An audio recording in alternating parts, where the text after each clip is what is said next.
Hello class, welcome to all. बात हो रही है डी ब्लॉक एलिमेंट्स के रिगार्डिंग। इम्पोर्टेंट चैप्टर है एग्जाम पॉइंट ऑफ व्यू, चाहे एकेडमिक एग्जाम की बात करें या कंपटीशन एग्जाम की बात कर लें। तो इसमें प्रॉपर्टीज ऑफ ट्रांजिशन एलिमेंट जो थी वो हम डिस्कस कर चुके हैं। आज जो डिस्कस करने जा रहे हैं कंपाउंड से रिगार्डिंग कि some important compound of transition element. और पहला जो कंपाउंड है वो हम डिस्कस करेंगे ऑक्साइड ऑफ ट्रांजिशन एलिमेंट के बारे में कि कौन कौन से ऑक्साइड्स हैं या किस कैसा उनका नेचर होगा ट्रांजिशन एलिमेंट के बारे में। तो let's start about the oxides of transition element. तो आज की जो मेन हेडिंग रहेगी बच्चों, important compound of transition element, कि ट्रांजिशन एलिमेंट के important compound. Compound number 1 oxides, कि oxides of transition element element of first transition series form a number of compound on heating with oxygen at high temperature। बार बार ये बात भी बताई गई है कि फर्स्ट ट्रांजिशन सीरीज है उसी से रिगार्डिंग क्वेश्चन अराइज होता है एकेडमिक के अंदर भी, जेई के अंदर भी और नीट के अंदर भी, ज्यादातर मैक्सिमम टाइम के अंदर। तो फर्स्ट ट्रांजिशन सीरीज के जो एलिमेंट हैं वो नंबर ऑफ ऑक्साइड्स को बना रहे हैं जब हम ऑक्सीजन के साथ उनको हीट करेंगे हाई टेम्परेचर पर। जनरल फार्मूला किस किस तरह के ऑक्साइड बन सकते हैं, सिंपल ऑक्साइड है, मोनो ऑक्साइड है, उनके अंदर डाई ऑक्साइड है, ट्राई है, टेट्रा है। तो डिफरेंट ऑक्सीडेशन स्टेट के अंदर वो ऑक्साइड्स बनाते हैं, ऑक्सीजन के साथ कंबाइन होते हैं। उसके बाद हेडिंग बनाई गई है नेचर ऑफ ऑक्साइड्स, कि जो ऑक्साइड बनेगा ट्रांजिशन एलिमेंट में उन सब का नेचर कैसा होगा। तो नेचर इनमें तीनों तरह का होता है, एसिडिक भी होता है, बेसिक भी होता है और एम्फोटेरिक भी होता है। तीनों नेचर होंगे, एसिडिक, बेसिक और एम्फोटेरिक। कब कब होगा वो भी डिस्कस करेंगे। उसके बाद ये यहाँ दिखाया गया है कि फर्स्ट ट्रांजिशन सीरीज के एलिमेंट्स हैं, इनको आप ध्यान से देखोगे। ये फर्स्ट ट्रांजिशन सीरीज के एलिमेंट है scandium, titanium, vanadium, chromium, manganese, iron, cobalt, nickel, copper और जिंक। ये इनके ऑक्साइड्स लिखे गए हैं। स्कैंडियम का ऑक्साइड्स एक ही बनता है, +3 ऑक्सीडेशन स्टेट शो करता है स्कैंडियम, ये बात भी हमें पता है। ये टाइटेनियम का है, वेनेडियम का है, मैग्नीज का है।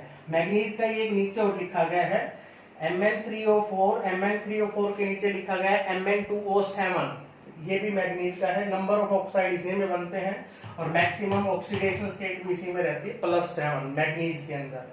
आयरन 3 तरह के ऑक्साइड बना रहा है, फेरस ऑक्साइड, फेरिक ऑक्साइड और magnetic oxide. F3O4 magnetic oxide कहलाएगा। सिमिलरली कोबाल्ट के अंदर 3 है, निकेल के अंदर 3 है, कॉपर के अंदर क्यूप्रिक है और क्यूप्रस भी है, और ये है जिंक ऑक्साइड। तो ये डिफरेंट ऑक्साइड थे फर्स्ट ट्रांजिशन सीरीज के। अब बात करेंगे कि नेचर्स की, किसका एम्फोटेरिक है, किसका एसिडिक है, क्या क्या कंडीशंस है। नेचर ऑफ ऑक्साइड्स के अंदर कि जो ऑक्साइड्स लोअर ऑक्सीडेशन स्टेट के अंदर है वो होगा बेसिक, जो हाईएस्ट ऑक्सीडेशन स्टेट के अंदर है वो होगा एसिडिक, और जो इंटरमीडिएट ऑक्सीडेशन स्टेट के अंदर है वो एम्फोटेरिक होगा। यही बात यहाँ मेंशन की गई है कि the oxide in lower oxidation states are basic in nature. Example TiO titanium oxide है, स्कैंडियम का एक ही है वो बेसिक है, निकेल का, आयरन का जो लोअर ऑक्सीडेशन स्टेट के हैं वो बेसिक होंगे। इंटरमीडिएट वाले हमने ध्यान रखने हैं कि कुछ एक ही ऑक्साइड्स हैं जो इंटरमीडिएट ऑक्सीडेशन स्टेट में है, एम्फोटेरिक है। पूछ लेते हैं इसके ऊपर ऑब्जेक्टिव क्वेश्चन कि which of the following oxide is amphoteric. तो एम्फोटेरिक ऑक्साइड टाइटेनियम का हो सकता है, क्रोमियम का और मैग्नीज का ही एम्फोटेरिक ऑक्साइड के अंदर आ जाएंगे। इसके बाद the oxides of higher oxidation states are acidic in nature. Vanadium +5 maximum show करता है, एसिडिक होगा। मैग्नीज का +6 में +7 के अंदर एसिडिक ऑक्साइड होगा।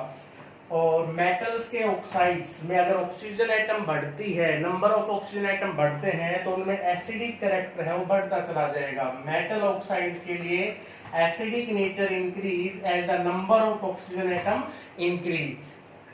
मेटल के ऑक्साइड जिनमें ऑक्सीडेशन स्टेट +1 से +3 के बीच में रहती है वो बेसिक होते हैं। अभी तक तो क्या बात बताई थी कि जो लोअर ऑक्सीडेशन स्टेट में होंगे वो बेसिक होंगे। लोअर क्या माने सर हम, लोअर है +1 से +3 के बीच में जो होंगे वो आमतौर पर जनरली बेसिक होते हैं, उसमें भी कुछ एक्सेप्शन है वो डिस्कस कर रहे हैं। तो लोअर ऑक्सीडेशन स्टेट यहाँ +1 +3 मेंशन की गई है बेसिक होंगे नेचर के अंदर। एक्सेप्शंस क्या है कि metal oxide which are amphoteric having +2 और +3 ऑक्सीडेशन स्टेट, ये सभी मेटल्स के लिए है, ओनली ट्रांजिशन एलिमेंट्स की बात नहीं है, सभी मेटल्स जिनकी भी +2 और +3 के बीच में ऑक्सीडेशन स्टेट है।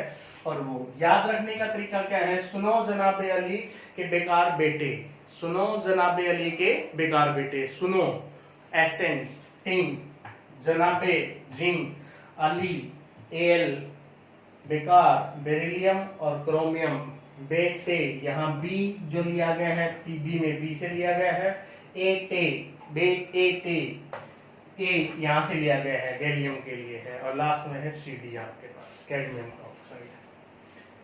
तो यहाँ आपके पास हो गया टिन का ऑक्साइड एम्फोटेरिक है, जिंक का ऑक्साइड एम्फोटेरिक है, एल्यूमिनियम ऑक्साइड, बेरिलियम, ये सभी मेटल्स का आ गया। पी ब्लॉक एलिमेंट भी इसमें हो गया मेटल्स के अंदर, और डी ब्लॉक एलिमेंट जितनी मेटल्स हैं आपके पास, क्रोमियम का ये oxide, lead oxide, gallium oxide और cadmium oxide.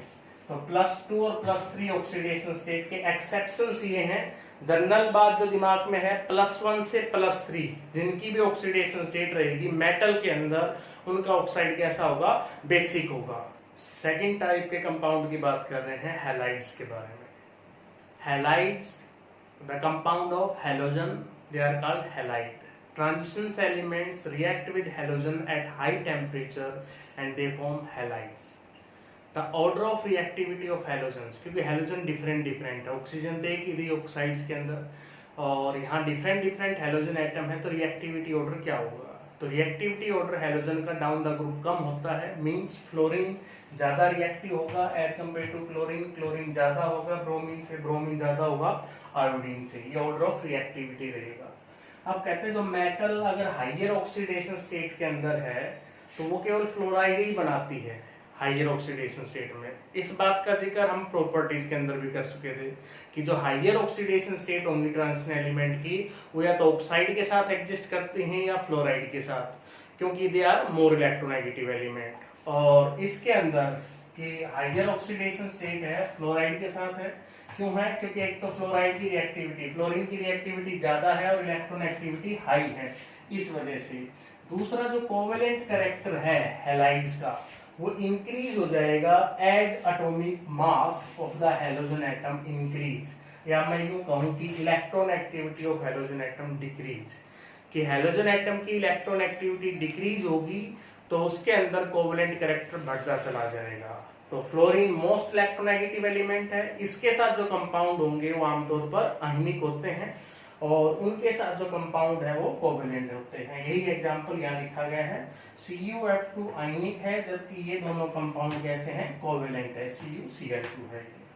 Halides higher oxidation state के अंदर अनस्टेबल है and they undergoes hydrolysis easily. Hydrolysis means they react with water. क्यों रिएक्ट कर जाते हैं आपके पास हाइयर ऑक्सीडेशन स्टेट के अंदर, कि हाइयर ऑक्सीडेशन स्टेट के अंदर they react with water and to form corresponding compound, oxides और अदर कंपाउंड्स को बनाते हैं। तो ये बात थी हैलाइड से रिगार्डिंग की। अब बात कर रहे हैं बच्चों बड़े इंपॉर्टेंट कंपाउंड के बारे में, डी ब्लॉक एलिमेंट से, potassium dichromate. Potassium dichromate chromium का कंपाउंड है। कैसे इसकी प्रिपरेशंस होती है, डायरेक्ट एकेडमिक में क्वेश्चन आता है, steps of preparations of potassium dichromate के ऊपर।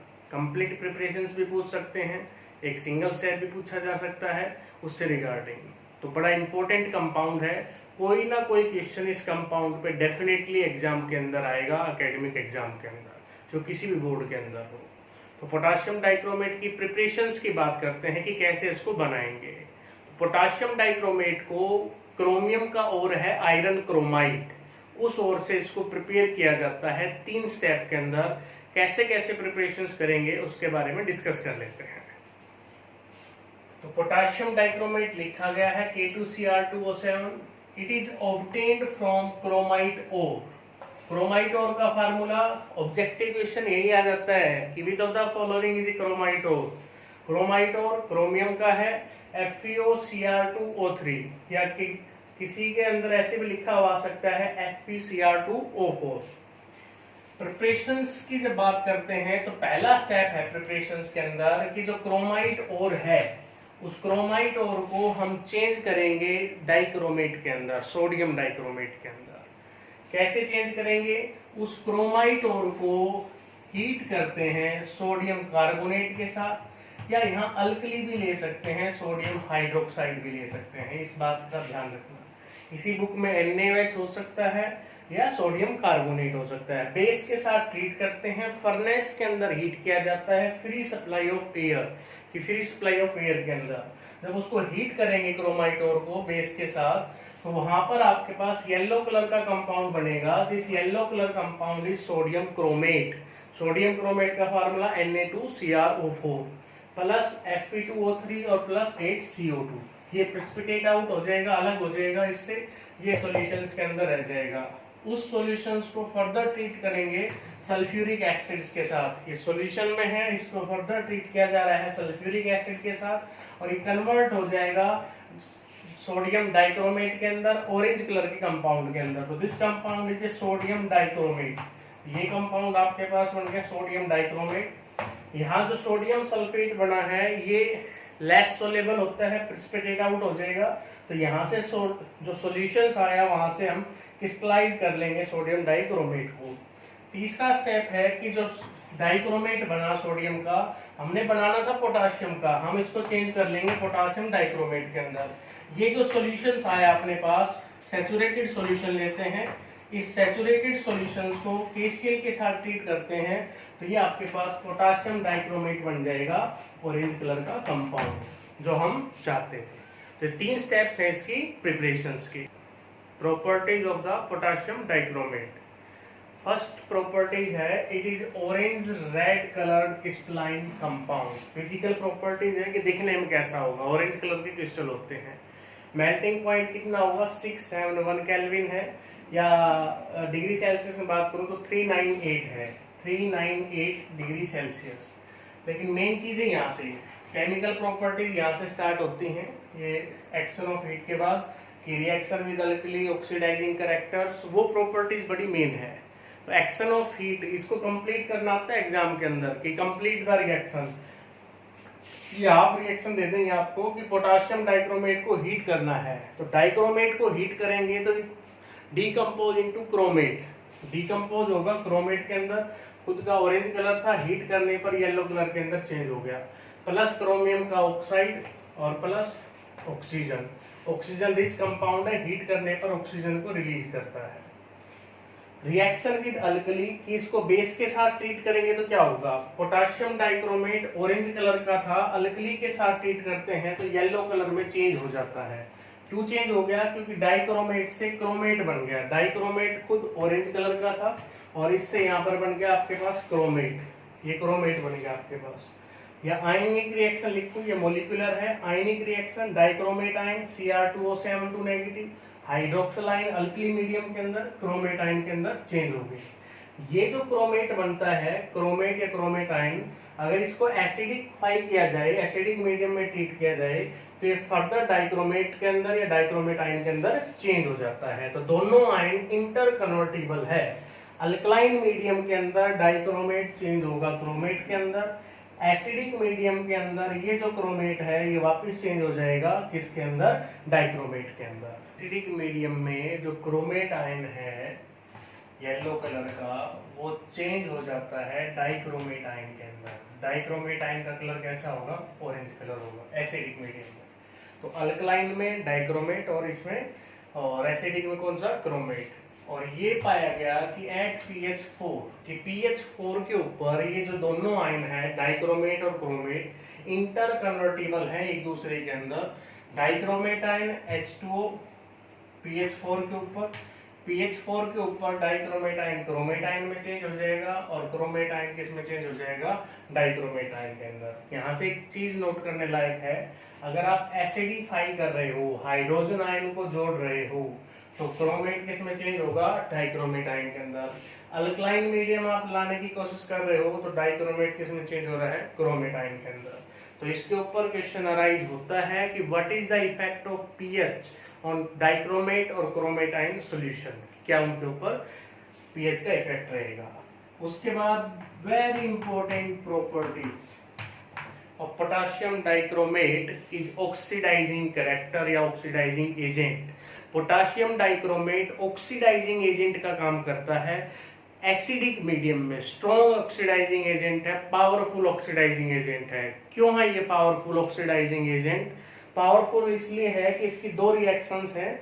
एक सामने है molecular reactions, potassium dichromate acidic medium के अंदर पोटाशियम सल्फेट में चेंज होगा, पोटाशियम का पोटाशियम सल्फेट बन गया, क्रोमियम से क्रोमियम सल्फेट बन गया। जितने सल्फ्यूरिक एसिड यूज होते हैं उतने वाटर मॉलिक्यूल फ्री होंगे। 4 सल्फ्यूरिक एसिड यूज हुए हैं, 4 वाटर मॉलिक्यूल फ्री हो गए। इसमें नेसेंट ऑक्सीजन कितनी फ्री हो रही है वो ध्यान रखना है। 3 नेसेंट ऑक्सीजन है वो फ्री हो रही है इसके अंदर, और नेसेंट ऑक्सीजन को रिलीज कर रहा है, छोड़ रहा है, इसलिए ऑक्सीडाइजिंग एजेंट है ये। यहाँ बात एक और नोट करने लायक थी कि यहाँ क्रोमियम की ऑक्सीडेशन स्टेट +6 है, कैलकुलेट करोगे तो इसमें आप कैलकुलेट करोगे तो +3 ऑक्सीडेशन स्टेट आएगी। +6 से +3 पे जा रहा है, 3 डिक्रीज हो रहा है एक एटम के लिए। एटम कितने हैं? 2, तो टोटल कितना डिक्रीज हो गया? 6 का, 6 का डिक्रीज हुआ, 6 इलेक्ट्रॉन ये गेन करेगा। तो इक्विवेलेंट मास निकालने पर भी क्वेश्चन आ सकता है कि इक्विवेलेंट मास एसिडिक मीडियम में डाइक्रोमेट का कितना होगा, पोटाशियम डाइक्रोमेट का। तो इक्विवेलेंट मास निकालने का तरीका है molar mass divide by number of gain of electron या total decrease in oxidation state के कितना है, तो number of gain of electron से इसको डिवाइड कर देंगे। तो मोलर मास जो भी होगा उसको number of gain of electron, 6 electron का गेन हो रहा है, 6 से हम इसको डिवाइड करेंगे। ये तो बात है मोलिकुलर रिएक्शन से रिगार्डिंग, ये इसकी मोलिकुलर रिएक्शन है। तो पहले तो आपको मोलिकुलर रिएक्शन याद होनी चाहिए जनरली कि मोलिकुलर रिएक्शंस क्या होगी। उसके बाद फिर हम आयनिक रिएक्शंस की बात करेंगे। इक्विवेलेंट मास हमने यहाँ निकाल लिया कि मोलर मास 294 था डिवाइड बाय 6 49। तो एसिडिक मीडियम में इक्विवेलेंट मास कितना आ गया? 49 आ गया। अब कर रहे हैं कि जो ऑक्सीडाइजिंग कैरेक्टर के अंदर कि ऑक्सीडाइजिंग एजेंट का काम कर रहा था कि नेसेंट ऑक्सीजन को फ्री कर देता था, तो किन किन सब्सटेंस को ऑक्सीडाइज कर सकता है। तो पहला एग्जांपल ले लिया हमने, एग्जांपल के अंदर it oxidise hydrogen sulphide to sulphur, ये H2S को सल्फर में चेंज करेगा। कैसे करेगा? पहले आपको जनरल रिएक्शन याद हो कि K2Cr2O7 पोटाशियम डाइक्रोमेट था एसिडिक मीडियम के अंदर, potassium sulphate plus chromium sulphate plus 4H2O plus 3 nascent oxygen. ये इसकी जनरल रिएक्शन थी जिसको मैंने फर्स्ट मान लिया। 1-2 बार लिखोगे, प्रैक्टिस हो जाएगी, याद हो जाएगी। अब जस्ट ये याद रखना था कि हाइड्रोजन सल्फाइड से सल्फर बनाता है, हाइड्रोजन सल्फाइड H2S, ये ऑक्सीडाइजिंग एजेंट है क्योंकि नेसेंट ऑक्सीजन को फ्री कर रहा है। जिसको ऑक्सीडाइज करेगा, किसको कर रहा है? H2S को, उसमें वो नेसेंट ऑक्सीजन जुड़ गई है। H2O और प्लस क्या बन गया? सल्फर बन गया आपके पास। This is reaction number 2। अब करना क्या है कि लॉस और गेन ऑफ नेसेंट ऑक्सीजन बराबर होना चाहिए। लॉस 3 का हुआ है, गेन 1 का हो रहा है। लॉस और गेन को बराबर करना है by multiplying with suitable integer. हमने यहाँ मल्टीप्लाई करवानी 3 के साथ। 3 के साथ मैं मल्टीप्लाई करवा देता हूँ तो मेरे पास ये चीज आ जाती है। अब क्या करना है? अब आपको लेफ्ट वाले को लेफ्ट में कंबाइन कर देंगे, राइट वाले को राइट में कंबाइन कर देंगे। लेफ्ट में जो चीजें हैं 3 नेसेंट ऑक्सीजन से 3 नेसेंट ऑक्सीजन कैंसिल। लेफ्ट में है K2Cr2O7 plus 4H2SO4 plus 3H2S change into K2SO4 plus chromium sulphate plus 4 और 3 7H2O एंड 3 सल्फर। ये आपके पास ओवरऑल रिएक्शंस आती है इसको लेकर। तो आपके पास एग्जाम में आ जाएगा कि रिएक्शन को कंप्लीट करना, या डायरेक्टली ऐसे पूछ ले कि right the reaction of K2Cr2O7 in presence of H2SO4 with H2S। तो ये रिएक्शन हम लिख कर आएंगे। ये एक एग्जांपल हुआ। अब दूसरा एग्जांपल ले लेते हैं।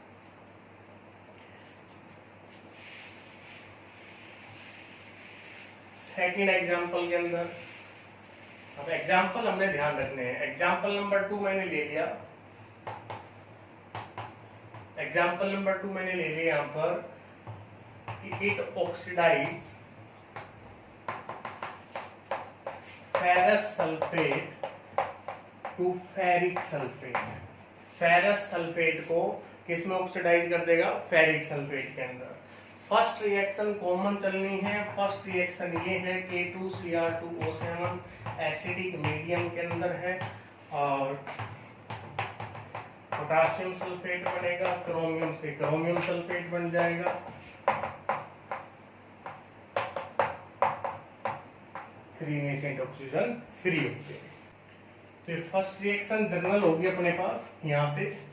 अब फेरस सल्फेट को फेरिक में चेंज करना है। फेरस सल्फेट FeSO4 और इससे बनना है फेरिक। हमें ये बात याद है कि ये फेरस से फेरिक बनाएगा। ठीक है भाई, यहाँ आयरन 2 है, ये रिएक्शन भी बैलेंस होनी चाहिए। यहाँ आयरन 1 है, यहाँ 2 है, 2 से मल्टीप्लाई कर दिया। एसिडिक मीडियम है, सल्फ्यूरिक एसिड का यूज होगा प्लस नेसेंट ऑक्सीजन। इसने नेसेंट ऑक्सीजन को फ्री किया, यहाँ यूज हो रही है। फेरिक सल्फेट आ गया यहाँ से plus H2। This is reaction number 2। Loss और गेन ऑफ ऑक्सीजन बराबर नहीं है। इसको मैं 3 से मल्टीप्लाई करूंगा। 3 से मल्टीप्लाई करूं तो यहाँ 6 बन गया, यहाँ 3 बन गया, यहाँ 3 हो गया बच्चों, यहाँ 3 और यहाँ 3। अब क्या करना है? ओवरऑल कंबाइन, लेफ्ट को लेफ्ट में, राइट को राइट में। 3 नेसेंट ऑक्सीजन से 3 नेसेंट ऑक्सीजन कैंसिल होगी। यहाँ पर K2Cr2O7 plus 7 H2SO4, 4 plus 3 H2SO4 plus 6 FeSO4 exchange into K2SO4 potassium sulfate plus chromium sulfate plus 7 H2O और प्लस 3 फेरिक सल्फेट। ये अपने पास एग्जाम्पल नंबर 2 हो गया है। इसी तरीके से एग्जाम्पल नंबर 3, 4 इनसे रिगार्डिंग हम डिस्कस कर सकते हैं। तो प्रैक्टिस आपने करनी है, जनरल रिएक्शंस ध्यान हो। तीसरा एग्जाम्पल मैंने ले लिया इसका, example number 3। It oxidise Ki potassium iodide to iodine. अगर K2Cr2O7 की रिएक्शन Ki के साथ करेंगे तो आयोडीन बनेगा। फर्स्ट रिएक्शन फिर से लिख रहा हूं मैं, K2Cr2O7 4H2SO4। 3 बार आप लिखोगे आपको भी याद हो जाएगी। It change into potassium sulphate plus chromium sulphate 4H2O plus 3 nascent oxygen. Ki potassium iodide किसमें चेंज होना है? I2 के अंदर। ठीक है जी, यहाँ I2 है, यहाँ I है, 2 से सल्फ्यूरिक एसिड यहाँ यूज होगा। जहाँ रिक्वायरमेंट होती वहाँ यूज हो जाएगा। एसिडिक मीडियम में रिएक्शन है, H2S वाले में हमने यूज नहीं किया, वहाँ यूज रिक्वायरमेंट नहीं थी। तो यहाँ इससे बन गया आपके पास K2SO4 पोटाशियम सल्फेट और प्लस H2O। ये रिएक्शन नंबर 2, ये रिएक्शन नंबर 1। अब आप देख रहे हो कि यहाँ 3 नेसेंट ऑक्सीजन फ्री हो रही है, यहाँ 1 यूज हो रही है। कितने से मल्टीप्लाई करवा दूं? 3 से। 3 से मल्टीप्लाई करवा दोगे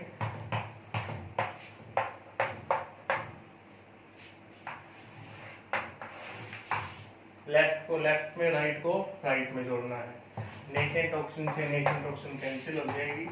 K2Cr2O7 plus 7 H2SO4 plus 6 Ki exchange into K2SO4 plus Cr2SO4 thrice plus 7 H2O 3I2 और ये हो गया आपके पास। ठीक है, K2SO4 हो गया 3 आपके पास, 3 और 4 K2SO4 हो जाएगा। 3 यहाँ पर है, 1 यहाँ पर है, 4 K2SO4 क्रोमियम सल्फेट हो गया, 3I2 हो गया, 7 H2 हो गया। ये रिक्वायर्ड इक्वेशन अपने पास आ गई जो हमें चाहिए थी। तो 3 एग्जाम्पल हो गए। ऐसे काफी सारे एग्जाम्पल्स हैं जो हमने डिस्कस करने हैं और आपने प्रैक्टिस भी करनी है। Example number 4, it oxidise halogen acid HX to X2। Halogen acid को रिस्पेक्टिव हैलोजन के अंदर ऑक्सीडाइज कर देता है acidified potassium dichromate. General reactions यही चलेगी, हेलोजन, क्लोरीन, ब्रोमीन और आयोडीन हम यहाँ पर लेके चल रहे हैं। इसने नेसेंट ऑक्सीजन को फ्री किया, HX था हेलोजन, उसके साथ नेसेंट ऑक्सीजन ने कंबाइन किया और ये चेंज हो गया आपके पास हेलोजन के अंदर, X2 के अंदर। हम नेसेंट ऑक्सीजन देखना है, वहाँ 3 फ्री हो रही है, यहाँ पर 1 यूज हो रही है। 3 से मैं मल्टीप्लाई करूंगा, मल्टीप्लाई करने पर यहाँ 6 हो गया, यहाँ 3, यहाँ 3 और यहाँ 3।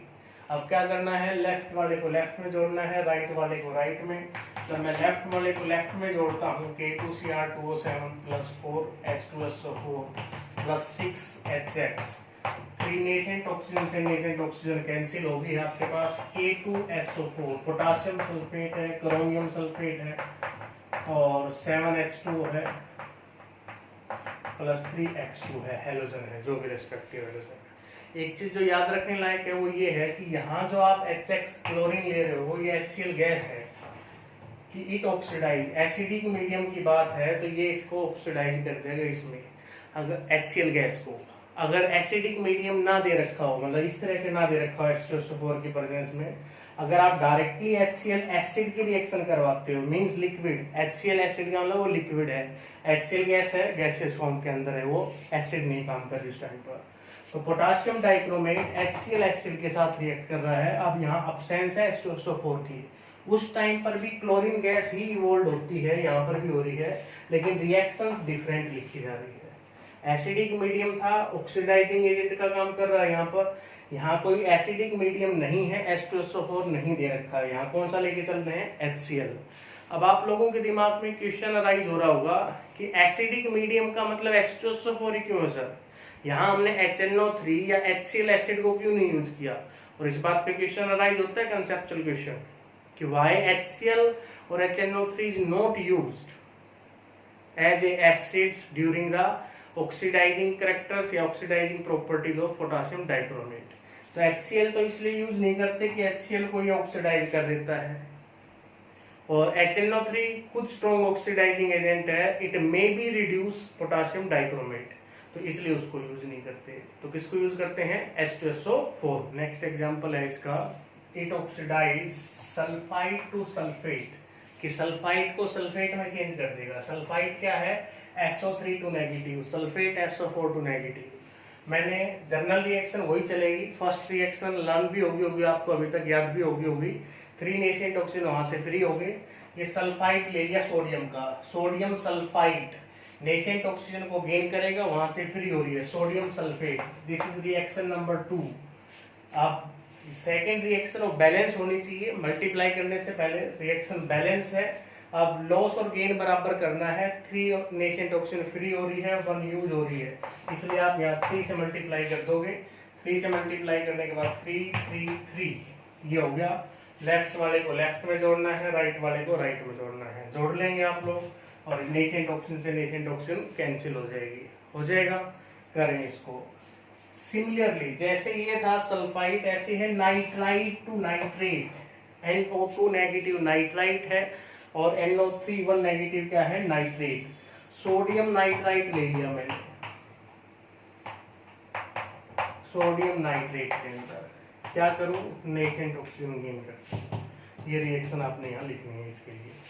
अगला एग्जाम्पल बड़ा इंपॉर्टेंट एग्जाम्पल है, it oxidise thiosulphate to sulphate and sulphur. Thiosulphate को किसमें चेंज कर देगा, सल्फेट और सल्फर के अंदर। थायोसल्फेट क्या है, H2O3 2 नेगेटिव होता है, थायोसल्फेट आयन, सोडियम थायोसल्फेट ले लिया, नेसेंट ऑक्सीजन रिएक्शन फर्स्ट से आएगी, गेन करेगा, गेन करके सल्फेट में चेंज हो गया प्लस सल्फर के अंदर। इंपॉर्टेंट क्यों लिखा है, अभी आगे जब KMnO4 की रिएक्शन आएगी, जब इसके बाद नेक्स्ट कंपाउंड जब हम पढ़ेंगे KMnO4, तो वहां ये चीज बड़ी इंपॉर्टेंट यूज होने वाली है, तो इसलिए यहाँ इंपॉर्टेंट लिखा गया है, वहां पर इसका यूज होगा और पूछेंगे आपसे। तो थायोसल्फेट को किसमें चेंज कर देगा, सल्फेट और सल्फर से रिगार्डिंग। तो ये रिएक्शन थी ऑक्सीडाइजिंग कैरेक्टर से रिगार्डिंग, जो हमने इसके अंदर डिस्कस की है, इनके आपने प्रैक्टिस करनी है। Next reaction with H2O2 hydrogen peroxide. Hydrogen peroxide 11th में हमने पढ़ा कि दोनों का काम करता है, ऑक्सीडाइजिंग का भी और रिड्यूसिंग एजेंट का भी। जब H2O2 को स्ट्रॉन्ग ऑक्सीडाइजिंग एजेंट के साथ ट्रीट करते हैं, तो K2Cr2O7 क्या है, स्ट्रॉन्ग ऑक्सीडाइजिंग एजेंट है। तो ये क्या करेगा, H2O2 को ऑक्सीडाइज कर देगा। तो H2O2 यहाँ पर क्या हो रहा है, ऑक्सीडाइज हो जाएगा with reaction with K2Cr2O7 and to give blue color। वो ब्लू कलर किसकी वजह से आ रहा है, CrO5 बनने की वजह से आ रहा है। अब CrO5 बन तो गया लेकिन अनस्टेबल होता है, तो पहले तो reaction potassium dichromate acidic medium में H2O2 के साथ क्रोमियम पेंटाऑक्साइड बना रहा है, आपके पास ब्लू कलर का ऑक्साइड बनेगा। धीरे धीरे ये ब्लू कलर फेडेड होने लगता है, हल्का होने लगता है। क्यों होने लगता है, क्योंकि ये जो CrO5 है ये H2SO4 के साथ रिएक्ट कर कर क्रोमियम सल्फेट बना देता है, और वो ब्लू कलर CrO5 की वजह से था, और वो धीरे धीरे डिकम्पोज होता रहता है। CrO5 का स्ट्रक्चर कैसा होगा, बटरफ्लाई स्ट्रक्चर होता है, बटरफ्लाई शेप होती है इसकी, और +6 ऑक्सीडेशन स्टेट होती है। एक्सेप्शनल में आता था निकालने के लिए कि +10 ना होने के बजाय +6 है, पर ऑक्साइड लिंकेज आ रही है -1 -1 -1 -1, और ये ऑक्सीजन किसमें है, -2 के अंदर है। नेक्स्ट रिएक्शन है क्रोमाइल क्लोराइड टेस्ट। ये टेस्ट किसके लिए होता है, ये टेस्ट होता है क्लोराइड आयन, और क्लोराइड भी कौन सा, मेटल के साथ जब प्रेजेंट है, मेटल क्लोराइड आयन की प्रेजेंस को चेक करने के लिए टेस्ट होता है। तो सैंपल आपने ले लिया, उसमें मेटल क्लोराइड है या नहीं है वो जानने के लिए टेस्ट होता है। तो एसिडिफाइड K2Cr2O7 उस मेटल क्लोराइड के साथ, जैसे सोडियम क्लोराइड या पोटाशियम क्लोराइड, NaCl की जगह KCl भी आ सकता है, उसके साथ रिएक्ट करके रेड कलर की फ्यूम्स निकलते हैं, वेपर्स निकलते हैं, और वो वेपर होते हैं क्रोमाइल क्लोराइड के। क्रोमाइल क्लोराइड का फार्मूला हो गया CrO2Cl2। वो वेपर्स उसमें से निकल रहे हैं, तो कंफर्मेटरी है कि उसमें मेटल क्लोराइड प्रेजेंट है, और ये टेस्ट कहलाता है क्रोमाइल क्लोराइड टेस्ट। इसके बाद नेक्स्ट है structure of chromate and dichromate ion. This one is a chromate ion, कि आपके पास क्रोमेट आयन है, बोथ हैव टेट्राहेड्रल स्ट्रक्चर, चाहे वो क्रोमेट आयन हो और चाहे वो डाइक्रोमेट आयन हो, दोनों का स्ट्रक्चर टेट्राहेड्रल है। डाइक्रोमेट आयन के अंदर 2 क्रोमियम एटम 1 ऑक्सीजन एटम को शेयर करते हैं। तो it's all about the potassium dichromate, it's reaction. आज रिएक्शन के अंदर हमने केवल मॉलिक्यूलर रिएक्शंस पढ़ी हैं ऑक्सीडाइजिंग करैक्टर के अंदर। अभी जब नेक्स्ट वीडियो लेक्चर अपना आएगा उसके अंदर हम आयनिक रिएक्शंस के बारे में पढ़ेंगे। तब तक आप मॉलिक्यूलर जो रिएक्शंस हैं या अदर रिएक्शन जो भी पढ़ाई हैं उनसे रिगार्डिंग प्रैक्टिस करें, लिख कर जरूर देखें इसके बारे में। जब तक अपने हाथों से नहीं लिखोगे एक बार रिवाइज कर तब तक रिएक्शंस ध्यान नहीं होती है इनऑर्गेनिक केमिस्ट्री के अंदर। तो have a nice day, okay, take care, bye bye.